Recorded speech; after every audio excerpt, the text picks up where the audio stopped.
Question है class 12 chemistry part 1 chapter name is coordination compound and exercise 9.11 draw all the isomers geometric optical isomers. हमें इस compounds के geometric optical isomers क्या करने हैं बताने हैं, ठीक है, स्ट्रक्चर बनाने हैं उसके, ठीक है।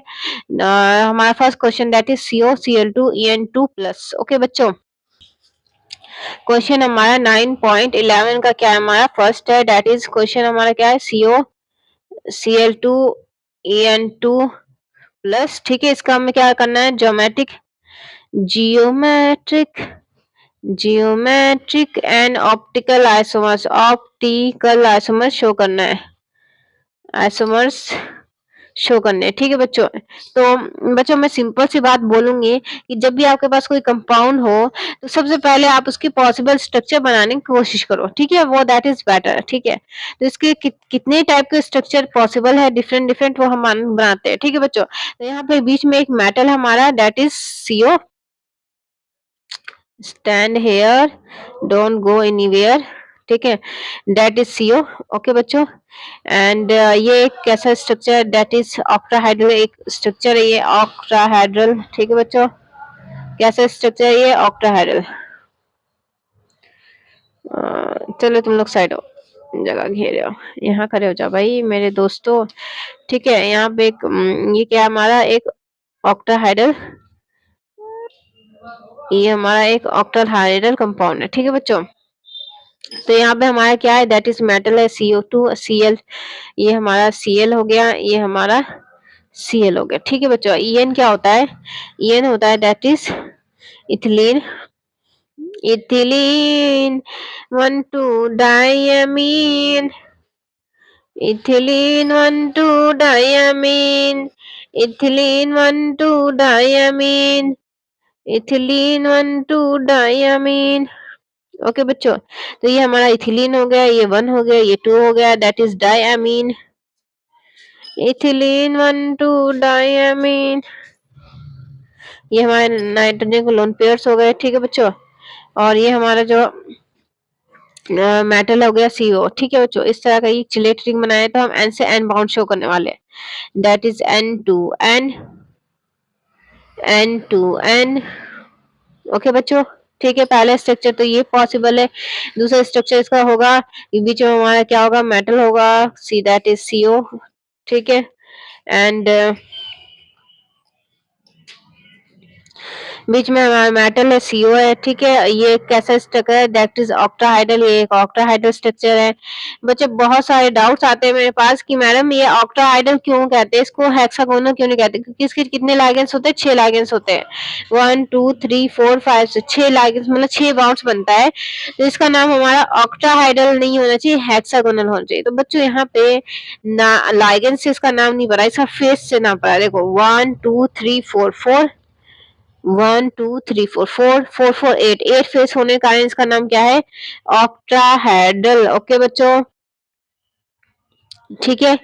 ओके, अब इसके बाद हम पढ़ते हैं फिर दोबारा कि हमारा अब क्या हो सकता है, Cl यहाँ हो सकता है, Cl यहाँ हो सकता है, N2N बाउंड होगा, N2N बाउंड, N2N बाउंड, ठीक है बच्चों। ये हमारा N2N बाउंड हो गया, ठीक है। तो बच्चों ये हमारा ज्योमेट्रिक आइसोमर शो करता है। क्यों कह रही हूँ मैं ऐसा, क्योंकि बच्चों ज्योमेट्रिक आइसोमर्स क्या कहता है, that is geometry change with respect to position, position के रिस्पेक्ट में ज्योमेट्री हमारी क्या होती है, चेंज होती है, ठीक है। जैसे देखो ये मेरा बॉल है, ये बॉल है, ये बॉल कहाँ है, अपॉन द बॉक्स, ठीक है। अब क्या है, नियर द बॉक्स, अब क्या है, अंडर द बॉक्स, ठीक है। तो बच्चों इस बॉक्स रिस्पेक्ट में हमारी पोजीशन चेंज हो रही है, किसकी, बॉल की। अभी क्या है, ये बॉक्स के ऊपर है, अब क्या है, बॉक्स के बगल में, अब क्या है, बॉक्स के अंदर है, ठीक है बच्चों। तो इस बॉक्स के रिस्पेक्ट में तो हमारी पोजीशन चेंज हो रही है इस बॉल की, ठीक है, विद रिस्पेक्ट टू। तो जब पोजीशन चेंज होगी तो ज्योमेट्री क्या हो जाएगी, चेंज हो जाएगी बच्चों। ओके, तो वैसे ही हमारा क्या है, position change with respect to, position change with respect to ligands, ठीक है। तो बच्चों यहाँ पे देखा जाए तो ये हमारा क्या हो गया, अगर इस लाइगेंड को हम फिक्स कर ले तो इस लाइगेंड एस्पेक्ट में ये हमारा क्या बना है, दैट इज 90, ये बना रहा है हमारा 90 डिग्री, दैट इज सिस। ठीक है बच्चों, और जब हम इसको यहाँ पे कर दे, इसको हम जब इस लाइगेंड को यहाँ पे कर देंगे तो ये हमारा क्या बनाएगा, that is 180 degree, that is trans. Okay बच्चों, तो ये क्या होगा, ये हो गया हमारा 90 degree, that is cis. Cis CL और सीएल के बीच में बाउंड एंगल कितना है, 90 डिग्री। ओके बच्चों, यहाँ ये हमारा क्या हो गया, ट्रांस, क्योंकि सीएल सीएल के बाउंड बीच में बाउंड जो है वो है 180 डिग्री है। ठीक है बच्चों, दैट इज ट्रांस। ओके बच्चों, तो यहाँ ज्योमेट्रिक आइसोमर्स कितने शो हो रहे हैं, दो ज्योमेट्रिक आइसोमर्स शो हो रहे हैं, एक ये एक ये। ठीक है, ज्योमेट्रिक आइसोमर्स कितने यहाँ पे, दो है, दो है। ठीक है बच्चों, ओके। अब हमें ये देखना है कि ऑप्टिकल आइसोमर्स शो करता है या नहीं शो करता है। ठीक है, ऑप्टिकल आइसोमर्स का क्या रूल है, ऑप्टिकल आइसोमर्स क्या कहता है, नो पिज्जा ऑन संडे। ठीक है बच्चों, अगर आपको ऑप्टिकल आइसोमर्स समझना है तो आपको संडे वाले दिन पिज्जा नहीं खाना पड़ेगा, नो पिज्जा ऑन संडे। ठीक है बच्चों, no POS, plane of symmetry उसमें नहीं होनी चाहिए with respect to x axis, y axis और जेड एक्सेस। ठीक है, अब मैटर ये कह रहा है कि भाई पीओएस होता क्या है जो हमें नहीं होना चाहिए भाई।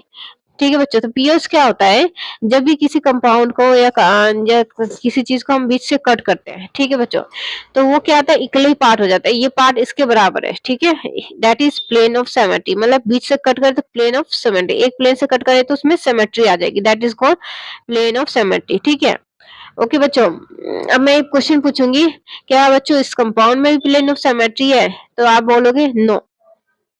ठीक है, लेकिन अब मैं जब इसे ऐसे कट करूंगी तब तो इसमें प्लेन ऑफ सिमेट्री आ जाएगी, देखो।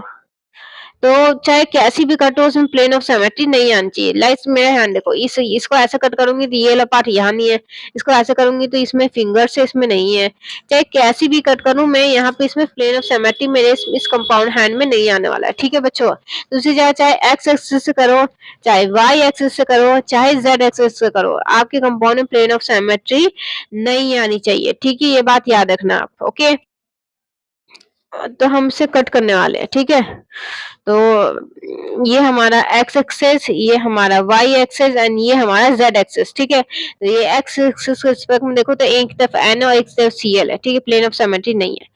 वाई एक्सेस के रिस्पेक्ट में देखो तो एक तरफ एन है एक तरफ सीएल नहीं है। ठीक है, जेड एक्सेस के रिस्पेक्ट में देखो तो बच्चों ये प्लेन ऑफ सिमेट्री नहीं है। ठीक है, क्यों, यहाँ एन तो एन एन एन है डायमीन, लेकिन यहाँ पे देखो ये ला एन जो है वो किससे बाउंड बना रहा है, वाई से, ये वाला बाउंड किससे बना रहा है, एक्स से। तो क्योंकि एक प्लेन में है ही नहीं, आप देख सकते हो ये वाला जो बना रहा है वो एक्स से बना रहा है, ये वाला किससे बना रहा है, वाई में बना रहा है, तो एक प्लेन में है ही नहीं, तो प्लेन ऑफ सिमेट्री ये कहाँ से शो करे, तो ये क्या हो गया, no POS, plane of symmetry नहीं है।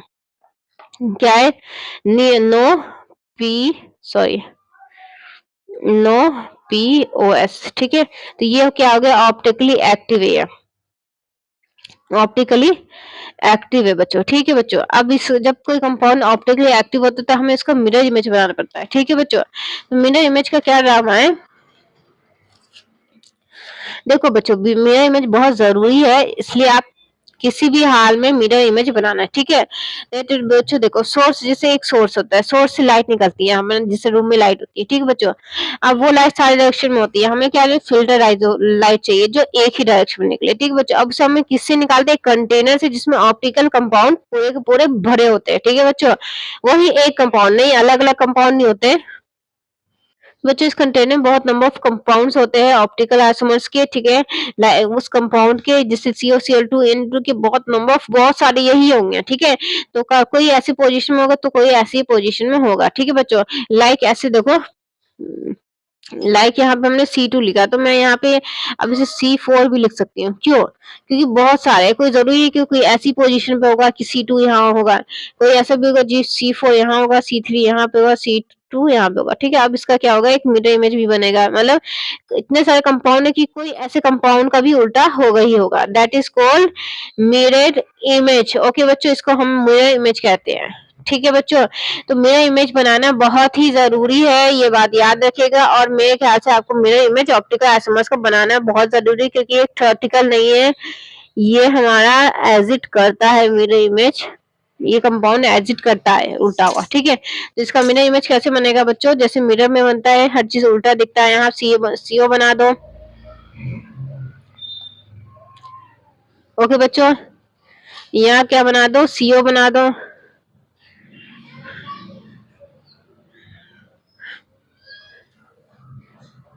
ठीक है, अब हमारे यहाँ सीएल, तो यहाँ सीएल लगा दो, यहाँ सीएल है तो यहाँ सीएल, यहाँ N N N N N है, ठीक है। तो ये हमारा मिरर इमेज हो गया, सेम टू सेम इसका।